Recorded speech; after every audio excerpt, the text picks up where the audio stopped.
How do you read the Psalms? We'll talk about it.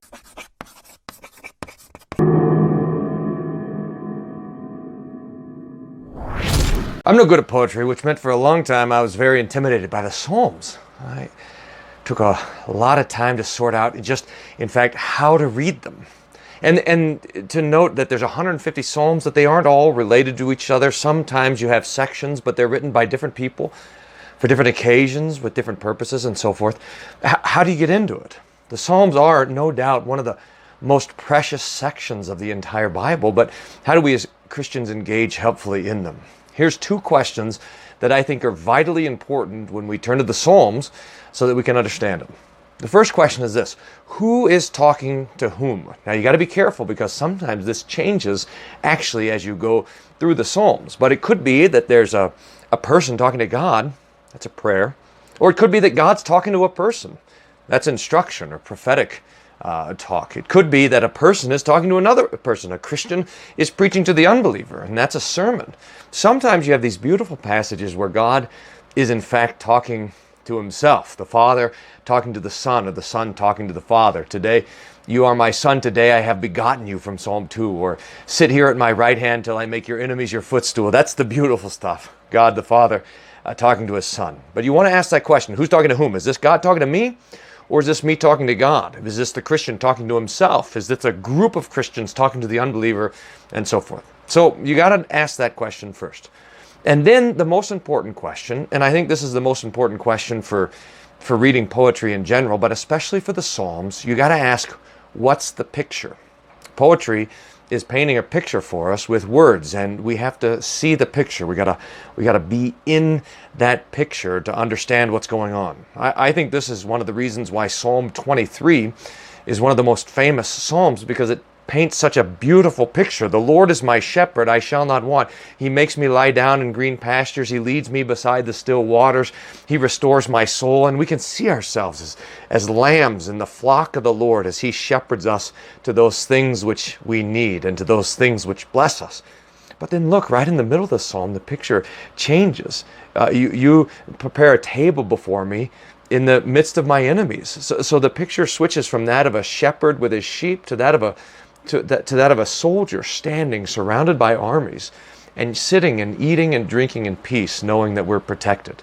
In fact, I think there's two major realms from which, or maybe three, but two major realms from which the biblical Psalms draw their imagery.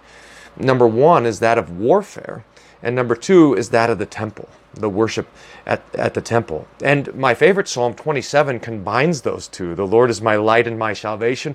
Whom shall I fear? When my enemies surround me, they come to eat up my flesh. There's one thing that I've desired, and that is that I would be in the house of the Lord, and I would dwell in his tabernacle. The picture is of someone who's being surrounded with enemies all around that are irrational enemies. They don't just want to kill me. They want to eat me. And yet I know that I'll be safe if I go into the Lord's tent. Now, a tent is not safe. You know, one of the reasons why Carrie's always nervous when we're camping is she's sure that the bear is going to get right through the side of the tent. If you're in the tent, it won't stop the armies from this ravaging onslaught unless you're in the tent of the Lord. And then you're safe. And then you're lifted up high above your enemies. A lot of these Psalms capture the idea that the Lord is our shield, or the Lord is our refuge. He's the saving help of his anointed, so that we have to picture, for example, a farmer who lives outside the city. And there up on the hill is the castle. And he hears the armies coming. And so knowing that the armies are coming and that they're going to take away all of his stuff, that they're going to steal his goods, that they're going to wreck his family and all of this sort of thing, he gathers them up on a cart and he puts them on there, and he's running to escape the armies, and he's running into the fortress. He goes across the bridge and he goes through the gate, and he comes into the shadow of the fortress and is safe. Well, that's the image that the Psalm says when it says the Lord is our refuge and our help, a very present help in time of trouble. So that when we ask the question, what's the picture?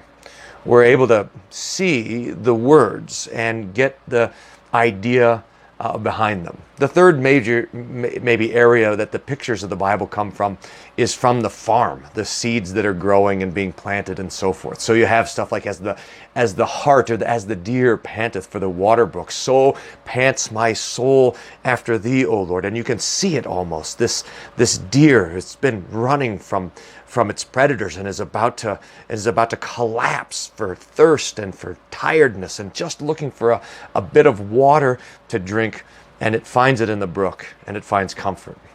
One of the most profound pictures that the Psalms give us is in Psalm 1, which has this parallel, this contrast between the one who delights in the Lord's word and the one who does not, the wicked. Blessed is the man who delights in the law of the Lord. On his law he meditates day and night. He's like a tree planted by the streams of clear water. Now, see the image. The tree planted by the streams of clear water. Its leaves never wither. It gives forth its fruit in its proper season. Everything he does will prosper. But the wicked are not so.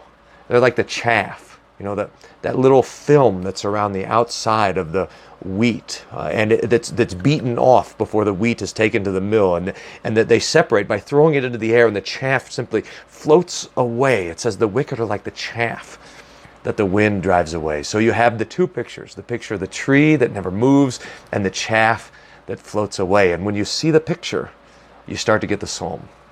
Now there's other questions we can ask of the Psalms, like what's the genre, what's the main theme, how is it used in the New Testament, how is it understood by the apostles, and so forth. But these two questions, I think, help us start to get at what the blessings that the Lord has for us in the Psalms. Remember the question? Who's talking to who? And what's the picture? What's your favorite psalm? You can post that up below. That's a cheap way for me to get extra comments, because when you guys comment and like the stuff, it helps other people find it on the YouTubes. So, just wondering, what's your favorite psalm? Comment below. Look forward to hearing from you. Thanks, guys, for being part of the fun.